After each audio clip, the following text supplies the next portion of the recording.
Okay, Parashat Shemini. We might as well call it. I don't know, Parashat Shemini. We might as well call it Parashat why people get off the derech, or how to or not to get off the derech. It's quite surprising, right? We'll see why. Maybe I can make a case for you. So the parasha starts with the words Vayehi bayom hashmini. What's the big deal, you're asking, right? The big deal that it's the yin and yang. It's quite opposing forces. Vayehi bashmini. Why? We know that creates some kind of like an internal tension here, because we know that Chazal told us that every time we have the word Vayehi, it usually Lashon Tsar, and we do know that at the end of the parasha, or later on in the parasha, Nadav and Avihu die. And on the other hand, we have Shemini, number 8. Right? 8. Right?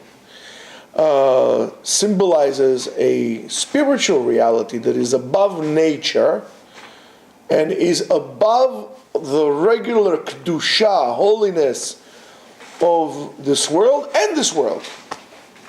That's why a Jew is circumcised on the 8th day, the 8 days of Hanukkah, my anniversary. Anybody knows my anniversary? 888. That's right. 8888. Wow, I was right. If it was any other day, it would be weird if we remembered. Yes. What do you think I picked it? Chinese astrology? No, I just need to remember. Many times I miss my own birthday. Anyway, so Chazal tells us that in this day of Rosh Chodesh Nisan, that day was crowned with 10 different crowns, and it was a great day. It's the day of Briat Shamayim Va'aretz. Moshe finishes that ceremony with the Shivat Yemei Miluim and he gives the functioning and operation of Oil Moed to Aaron and Banav, the Kohanim. That's the Kohanim status. And of course, in this special day, all of Israel is waiting that the light of HaKadosh Baruch Hu is going to come and shine upon them. Aharon goes in, makes the korbanot. However, to our great sorrow and his disappointment and our disappointment, there wasn't a heavenly fire that comes down and consumes those korbanot, which symbolizes, of course, the divine presence and providence on this holy place. Moshe and Aaron enter. Moshe picks his hand up and gives a bracha to Am Yisrael, and he gives a bracha to Aharon, and he says the tefillah. Which tefillah he says? Whose? Which bracha he gives them? V'hi noam Hashem Elokeinu aleinu, u'ma'aseh yadenu konena aleinu, u'ma'aseh yadenu koneneu. That's it. That's the tefillah that it says. In other words, may it be in front of HaKadosh Baruch Hu, that whatever you do, the Shekhinah is going to dwell in your actions and in all your endeavors. And then the fire comes and consumes the korbanot, and then Vayoronu Aham. You know, Am Yisrael is supposed to be like a nation of party. They like parties, right? Every chance for a celebration, they go. As they say in Israel, Sibalim Siba. They have a reason for party. Yeah, that's Sibalim Siba. If it's Yam Suf splits up, or you're there to get Matan Torah, Egel, Shmegel. They just like to party, you know. Nothing changed. You know, you see that the things of yes. Yeah, but they have to learn how to party the right way, not in a bad But way. that's something else. Now wait with your enlightening questions a little bit until the end. Let it expose a little bit. Listen to what I say and develop that in a mental state. Think first and hear. Actually hear first, then think, then speak. Always. Now. And at that point, listen, the Am Yisrael is happy. Everybody is rejoicing. Everything looks good. It seems to be okay. And but then all of a sudden the Psukim learn about a very tragic event that Am Yisrael had experienced. That both sons of Aharon, each one by itself, takes the machta, take that little spatula that over there, and they're trying to entering to Kodesh HaKodashim. That you're going to bring some incense, and the Torah calls that incident, and that's why this is all the introduction, the Torah calls it Esh Zara. Esh Zara, Esh is fire, Zara means strange, foreign. Strange will be Muzar. Zara, foreign. Right? Esh Zara. And Chazal teach us in different places what exactly that Esh Zara is. One tells us that conversation that happened. One Medrash tells the conversation that had that the two chevra had, and when they were saying, "No, when those two old guys are going to die, we'll take over, right?" Mata yamutu shnei askenim ha'elu. Yeah. Rabotai, those things that we see today in many places, nothing has changed. It's all the same. Same old. And they're going to inherit them. Another Medrash says that they came in what we call shtuye yain. They were a little tipsy, they were a little drunk, and they came to Kodesh HaKodashim pormei bgadim u'porei rosh. In other words, their attire wasn't appropriate. And also, Bnei Aaron says, because we looked around and we looked carefully among all Jewish girls, and we didn't find somebody suited for us. Nobody is good enough for us. I guess they didn't have, you call this J-date and swipe date and, all those things that they had there. How do you call this thing? J-swipe. J-swipe, I don't know, yes, whatever. All those dating sites, The problem starts from way back then. And again, all these explanations seems a little bit more difficult. Again, when we're talking about what we call the Esh Zara, the foreign fire. So let's talk about it this way. There's a machloket in the Gemara, as usual, as always, between between Bet Shammai and Bet Hillel, and the machloket is on the order of how we make kiddush on Shabbat. Bet Shammai says, first of all, we say Mekadesh HaShabbat, and after that, we say, why are you making faces? After that, we say, Borei Pri HaGefen, מה זה ג'פן? מה אתה תימני? Borei Pri HaGefen, Gafen. By the way, what's the difference between Gefen and Gafen? There's no difference. The difference between Gefen and Gafen, that Gafen usually comes at the end of the pasuk. So grammatically, that will be appropriate to say Borei Pri HaGafen. However, the Sfaradim hold, the one Sfarad that I heard, that Amen is Michlal HaBaracha, because you're not supposed to drink until the people say Amen. So therefore, it's not this. So we say Borei Pri HaGefen, not Borei Pri HaGafen. Anyway, and Bet Hillel says no. First we say Borei Pri HaGefen, and after that we say, how you doing, Akira? And after that we say Mekadesh HaShabbat. Shabbat, lo Shabbat, lo Shabbos, Shabbat. That transition between Yom Chol, mundane, to Shabbat is very, very complicated. Very complicated. It's not so simple to transfer. That's why, Rabotai, all of a sudden you'll think about it, you'll say, hey, Chachamim knew what they were doing. That's why they tell you have to stop working at a certain time on Friday. You can't go Kodesh, Chol, Chol Kodesh has to be a transition. There's something on the way out. We make Melave Malka. Chachamim knew what they were doing, and we'll see exactly what's our problem.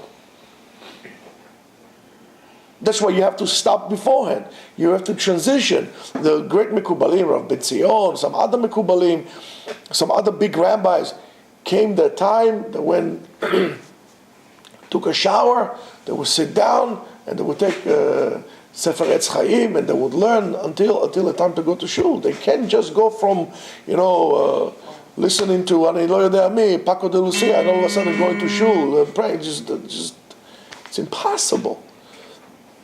And I'm going to tell you this. That's why we miss Shabbat.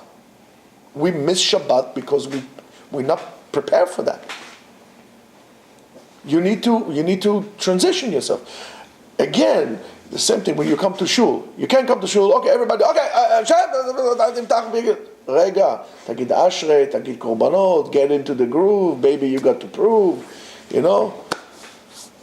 So you gotta do it. לעולם לא יעשה אדם בית הכנסת כפנדריה, don't cross it, sit down, תגיד פסוק.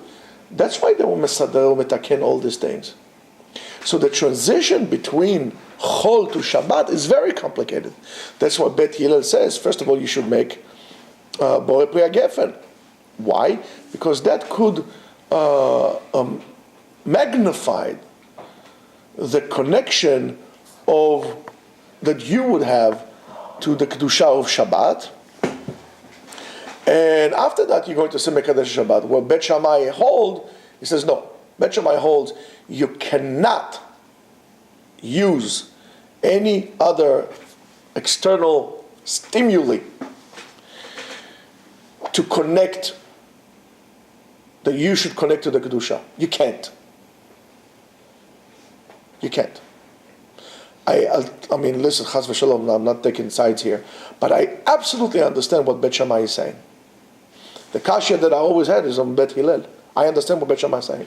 People, by the way, are mistaken. They say, Rabbi, let's get a little spiritual, a little, You cannot, but I'm going to tell you again and again a big secret in spirituality. You cannot become spiritual where you stoned. Well, if you're stoned, you're dead. But if you stoned,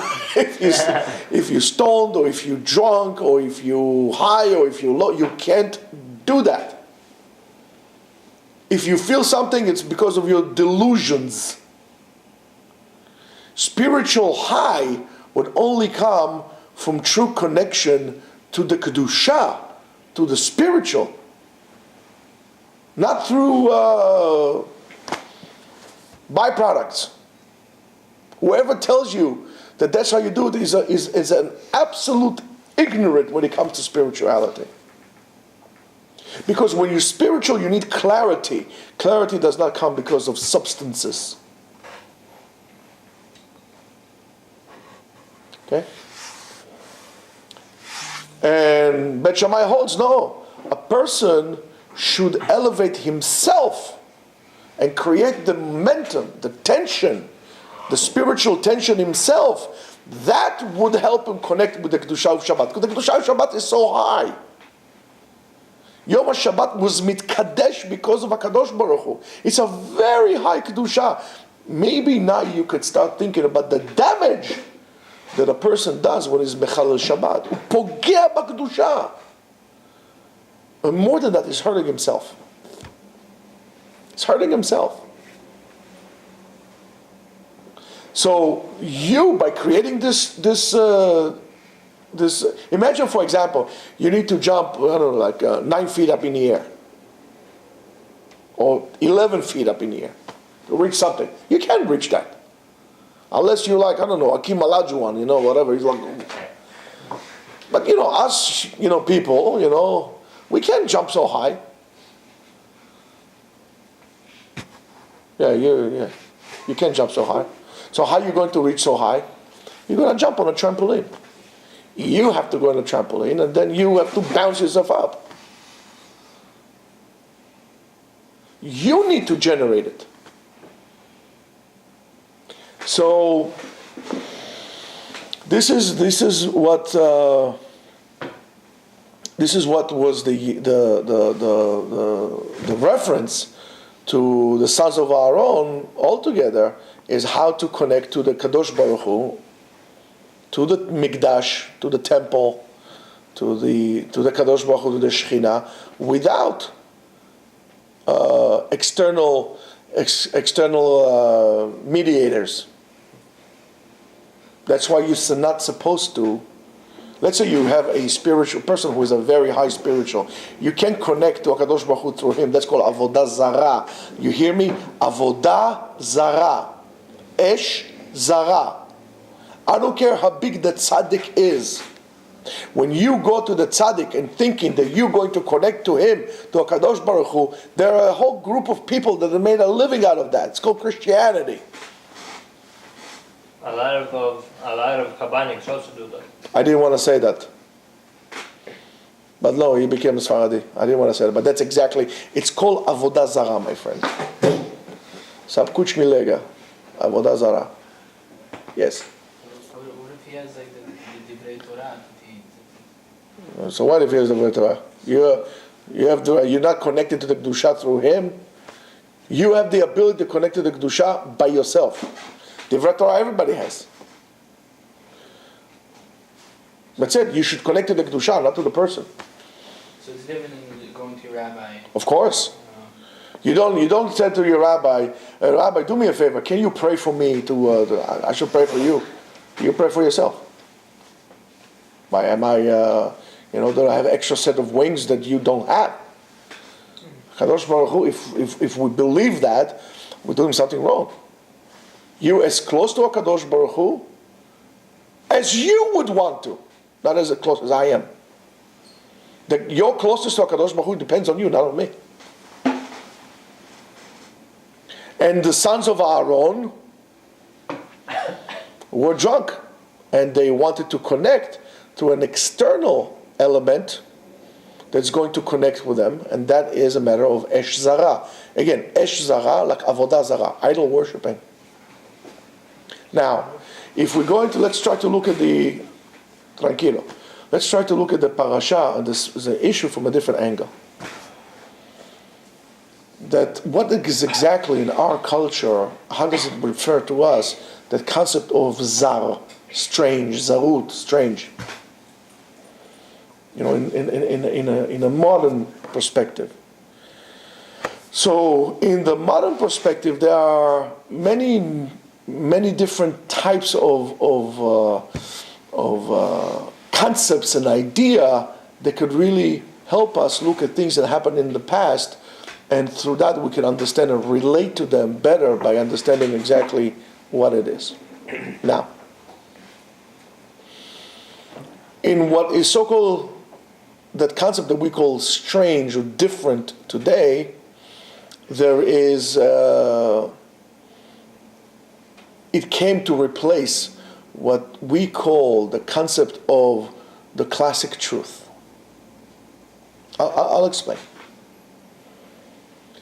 What we refer to as the classic truth is a synchronization between awareness and reality. In other words, that reality and your awareness is one. That's truth. How is that possible? How is it possible? How is it not possible? If you don't see reality, I'll explain to you. Wait, I'll explain to you. It cannot be anything else. I'll explain to you. In other words, if your awareness, for example, would say that right now is day out, right? So therefore the reality is that it's day out. In other words, what happens during the day? The sun is shining, the birds are chirping, it's a day out, right? And that sentence is the truth. It's day out. However, if I said to you that it's day out now, and reality is that it's actually night, right? Yeah. That's not the truth. However, you might tell me that that's what it is, but that's not the truth. That sentence, that concept is a sheker, is a lie.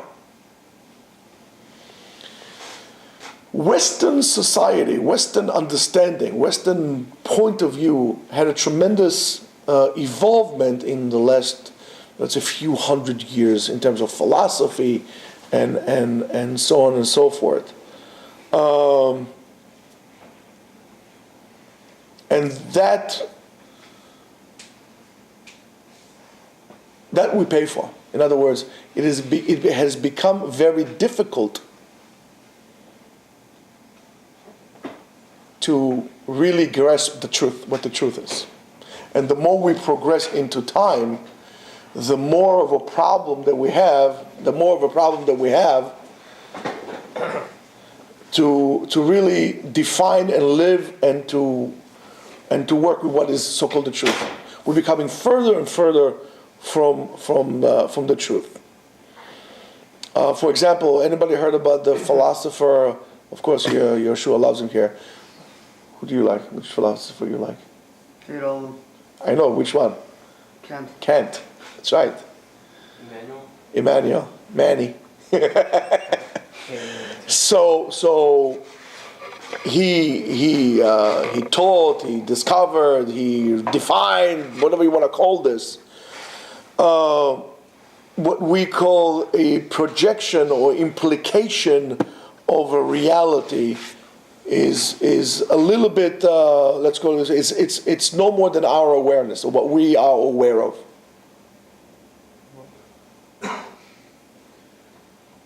Okay? In other words, you create your own reality. However, when you create your reality, not necessarily is the truth.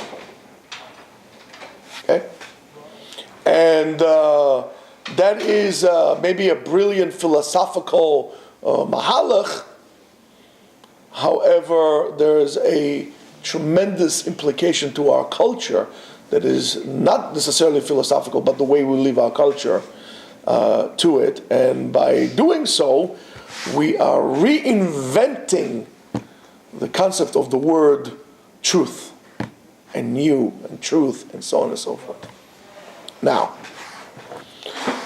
so instead of having a synchronization, a synchronicity between our awareness and reality, we have a matching or synchronicity of awareness and in itself. Awareness in itself. In other words, your awareness, our awareness, to most part, is completely disconnected from the true reality. But you think about what I'm telling you now, and you think about how you live your life, and how what you call the truth is basically a farce. Well, this is what I tell you, that most of us live in a world of a lie. We are in a dream that we had created to ourselves, invented. And we called that kind of awareness, or this kind of a new being, we call it being authentic. So from this point on, man's intention is not to find the truth. I just got off the phone with someone who somebody bothered them about the age of the universe and how many people and so on and so forth, right? And why do we count 5,778, when people were here and so on and blah, blah, blah, blah, blah. So to make a long story short, I basically said to this person, no, not the person. The person that I spoke to is a wonderful person. I said to him, listen, you should know that most people that would engage with you in such a conversation are not really interested in hearing what you have to say. Most people are not interested in finding the truth, and that's what I told you, I think, yesterday. Most people don't want to find solutions to the problems. If you're going to go to a rabbi, right, they're going to ask you, excuse me, why aren't you Shomer Shabbat? Oh, I went one time and there was too machmir for me. Okay, so why didn't you go to a rabbi who's a maker? No, there's too much make. In other words, regardless of the solution in which would come your way, you are not interested in doing. You're just looking for reasons to justify what you're doing is right. You're not trying to find the truth. You're trying to find excuses and people and reason to blame. You are not trying to find the truth. We all know, for example, that we're all going to die. What is it that you're doing to actually live your life before you give it back? Are you living your life? I was looking for one of my doctors, so I finally found him. I forgot his name, but I can't go to him anymore. He's a very famous doctor, one of the top doctors in this field. 65 years old, he dropped dead.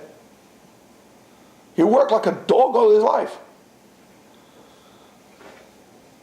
For what? What's the point of this? He probably says, 2 more years I'm going to retire, then I'm going to have fun. I made all this money all my life, 2 more years I go in retirement, I'm good. Boom, 65 is dead. You're not trying to find the truth. You're not trying to even forget about dealing with the truth. You created a whole movie in your heads that you played the main character. The Matrix. The Matrix, yes. Yes, that's what you did.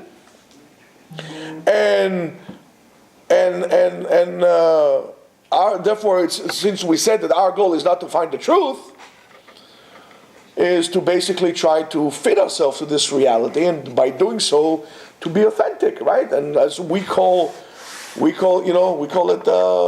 How do I know? For example, let's say you went to the Grand Canyon. How do I know that you went to the Grand Canyon? Pictures. Pictures of what? The Grand Canyon. I tell you, download it from the computer. What are you gonna do? We bring you a souvenir. No. You take a selfie. I mean, you could always Photoshop. Yeah, but you can also photo. It's so pathetic. Those selfies are so pathetic. The stick. Right? Yeah, with the stick. It's like retards. Put down your camera and soak it all in. Who are you taking the picture for? Who's going to look at your pictures? You're going to store it in a cloud somewhere. I mean, look at the word you're using to show you how stupid you are. Just soak it in. Oh, your memories. For who? Who cares about your memories? Nobody cares about it. You want to look authentic. You want to look the real thing in the movie that you created to yourself. And then you dress up like this, you talk like this, you pick jobs like this, you pick wives like this, pick husbands like this. It's all nothing. It's not even real. It's very dissynchronized, disharmonized life. And and that became the focal point of the existential should I call it, branch of our life, is to just say, I was here, and that's the same thing like graffiti, writing, somebody was here, I was here, Yaakov was here, Sam was here, right? And by doing so, you're creating, by the way, this is, for example, I'll give you an example. How we not want to live with truth. Does the land of Israel belong to the Jews? Yeah. According to whom? God. So, The Torah, the Bible, Christianity, and so on and so forth. Yet, the whole Christian world, the whole Muslim world, they know it's the truth, but they tell you no, it belongs to somebody else. They created a new movie, a new picture, and that picture, it's not the truth. Everybody knows that, but it's okay. That's what we created, and right now we created an absurd that the Jews are strangers in their own land. The Jews are the biggest one of that, and that's exactly what's the problem. This is our problem, and now I'm going to show you how we get off the derech.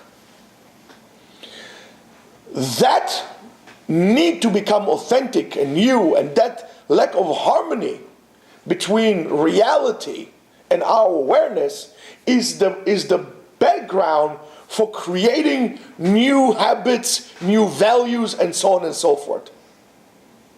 Bnei Aaron sacrificed, brought up in esh zara, a foreign fire. It's not shalanu.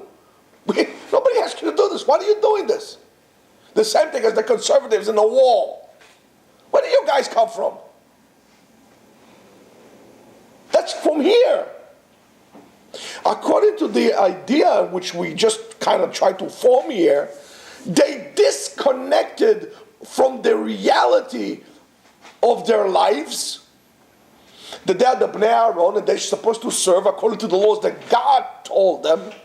They disconnected from this reality, from the commandment of the other, of somebody else, that there is God and He told you to do so. And they brought a brand new fire that serves their image that they saw fit for themselves. That's how all these midrashim fit together.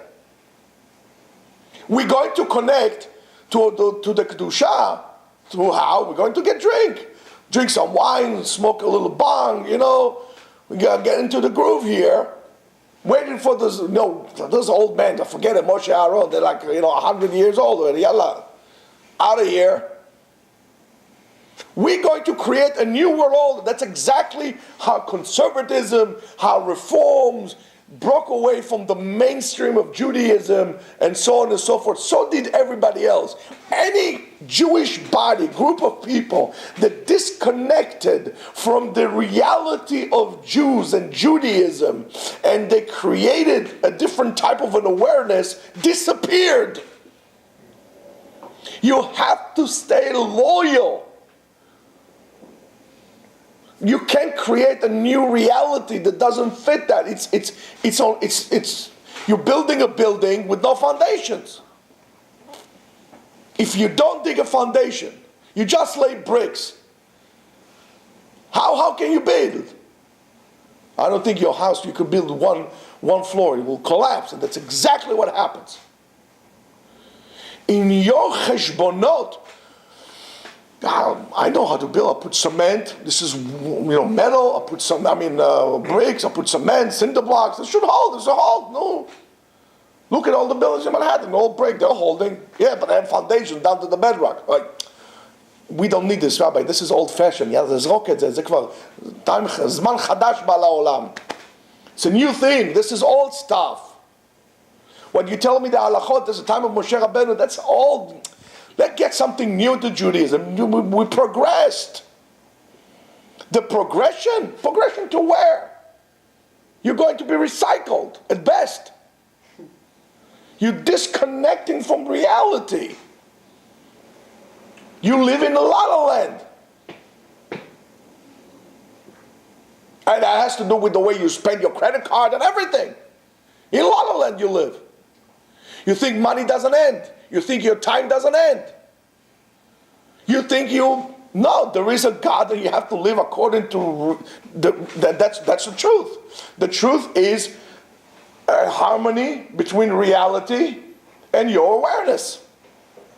That becomes the truth. When that's not that, you think that you're going to be, president of the United States. Meanwhile, you can't even clean yourself. Oh, that's what happens. You fall on your face. When you think you're so wonderful, and actually you're a lousy human being, you don't realize how you hurt people, what you do to people. Well, that's what happens. And we can look at it from two different points of view. One of them that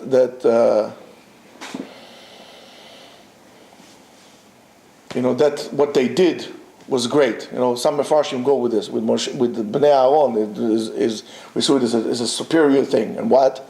Vayomer Moshe el Aaron, hu asher diber Hashem le'emor b'krovai akadesh v'al pnei kol ha'am achabed v'yidom Aaron. In other words, I take the dearest ones of all to me. So that's good. So let's continue with this. However, in other words, only them, those who were closest to Hashem, closer than any other Kohanim, they did not bring any fire, and they didn't die because they went in the path. They didn't die, right? So these are the close ones that I took. But there's a different way to look at it. Different way to look at it, or another way to look at it that brought to this terrible punishment which they had.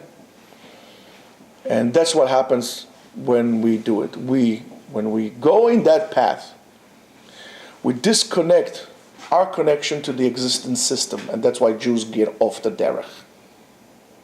You're disconnecting your umbilical cord. Remember the matrix that were connected here with all wires and stuff like this? You see the matrix makes sense, right? They're connected. You want to get to the reality. What we have to do, we have to reconnect yourself to the back of your head. You have to make these little patches there. We plug you in and you get reconnected. Remember? And then you go from reality to fantasy world. Remember the red lady right? So fantasy world. That's the matrix, Rabotai. You disconnect your connection to an existing system that we have, and it's very possible that in the short term there's a tremendous excitement and itlahavut, and the heart is breaking, and we're all pumping, and we're all excited, and we're feeling some kind of spiritual high, and so on and so forth. But in the long term, in the long run, that disconnect from our source, almost like the concept of karet, will bring you to apathy. You won't care anymore. Will bring you to feeling removed, far, loneliness, and even a decline. Don't tell me that all these guys, they get off the derech. This one was a chassid, this one was a rebbe. All this feels very well. Feels very lonely. He doesn't belong anywhere. It's not because he's not liked, or he just doesn't, because he disconnected himself from its spiritual umbilical cord. And you should understand that every action that you do, every step that you take, has to be connected, and you have to be connected to the world, to reality. He has to be connected to your keilah, to your masoret. Right? We can't. That's why we're very big on traditions. Well, whatever traditions will be, right? And that's what we, by the way, very big about food. Food is memory. Food is memories. That's why we eat matzah. Tochal matzah, we should eat matzah so we remember. Food is memory. The taste of a matzah is a memory implanted in the DNA of every Jew. So is the smell of chamin, the smell of... If I'm going to blindfold you, send you around the world 3 different times, blindfolded, and I'll land you on a Friday, still blindfolded, anywhere where there are Jews, and they're going to be a smell of chamin. I ask you, excuse me, what day is it? They tell me, Friday. You can't go wrong, Friday. Food is memories. Traditions is memories. When you break away with tradition, that's why Chachamim tells us, I love them, they're so wonderful. When Chachamim tells us, Poretz gader ishachenu nachash, he who breaks the fence get bitten by a snake. What kind of crazy expression is that? What does it mean? Are there snakes? I haven't seen any snakes here. If you break the fence, the curse of the nachash, the original nachash, comes biting you. You don't know anymore what right, what wrong, where it is, where am I, what am I? Nothing. You're out of Eden. You're out. You're alone. The curse of the nachash comes and attacks you because you broke from tradition. You broke away from your community. That's why, with all due respect, I would love to live in a cabin somewhere in Yehovitsville over there, with the raccoon. Actually, I'm allergic to that. But like be a mountain man and Pocahontas. But reality, I can't do this. I'm a Jew. I have to live in a community. I need to have a minyan. I need to have people, a chavruta I can learn with. Somebody I could go fight with. Something. Like a real good Jew. 2 shuls, what I don't go to, when I go to, when I only go on holidays. I need this. We need that. That's why keeping in the Jewish tradition, that's why we are also, it's very, being in the galut in the United States, and in Israel sometimes, is very bad because we broke away, we lost. Why there are so many secular Jews in Israel? Not because something wrong with religion, because they broke with tradition. I told you, I'm working on the traditions of gathering the traditions of the Sephardic Jews from Turkey, Greece, all these islands over there. Some of the things most of the things people are not aware of, and these are communities that they live for 500 years, thriving, oceans of traditions. Ask most Turkish Jews today what's the tradition. They don't know anything. It's gone, and not only them. The Yakis in Israel, there's no group of Yakis in Israel that they kept the traditions. And that's why they're lost. That's why we're secular Jews. We broke away. And we feel removed from Judaism because we cut the umbilical cord. We feel removed from it. What's the Masorti? Masorti is an expression that the conservative Jews in America had created in order to try to appeal to the secular Jews against the what we call the Orthodox. In other words, Shomer Mitzvot. I'm traditional. There's nothing what they do is tradition. Everything that they do is against tradition, from beginning to an end. Okay? Take that and smoke it. It's like the pig. It says, I'm kosher. It's like this. Nothing about tradition. Everything that the conservative and reform movements do is against the Jewish traditions. Okay? And when you and that strangeness, that feeling foreign and alone, right, could be the peak of human experience. Like being alone, like Moshe Rabbeinu up in the mountain. However, to most people, is the pit. Like Korach, he wanted to break away from everybody.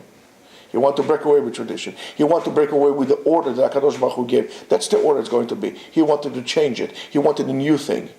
That's what happens. To most of us, we fall down. A person needs to be connected all the time.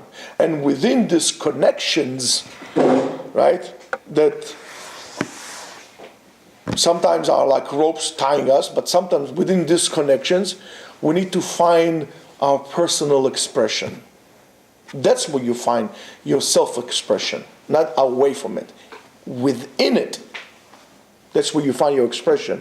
That's where you find the closeness. What's close to you, what you are close to, closeness. That's where you find it. That's where you find the authentic. Because if you want to find authentic Judaism, you're only going to find it in the world of Torah and Mitzvot. You're not going to find authentic Judaism by secular conservative reform. It's not authentic. It's a fake. We need to understand that. We cannot be strangers, foreigners. Because when you do that, you're idle. You're not growing. Esh Zara is a fire. It's a cold fire. It doesn't heat. It keeps you away. It's a destructive fire. You can't disconnect. Because you have to understand, an attack on those connections would lead us to tremendous loneliness. And loneliness and feeling foreign and strange leads you one place, and that's death. And that's why the tzivui is, I give you good, I give you bad. Ubacharta b'chaim. Choose life. Ve'en chaim ki im Torah. And that's how we connect. Through the truthfulness of the Torah. To the traditions, we're reading what Maran says, what the Rambam says, what the Rashba says, what the Ramah says, what the Aruch HaShulchan says, and so on and so forth. We connect ourselves through what is authentically Jewish, which is the truth. Emet, and Emet ki im Torah. You want to connect to the truth? Connect to the Torah. And Be'ezrat Hashem, we'll see the real fire of HaKadosh Baruch Hu shining on us, and the fire of the Mizbeach on all of us. Amen. Amen.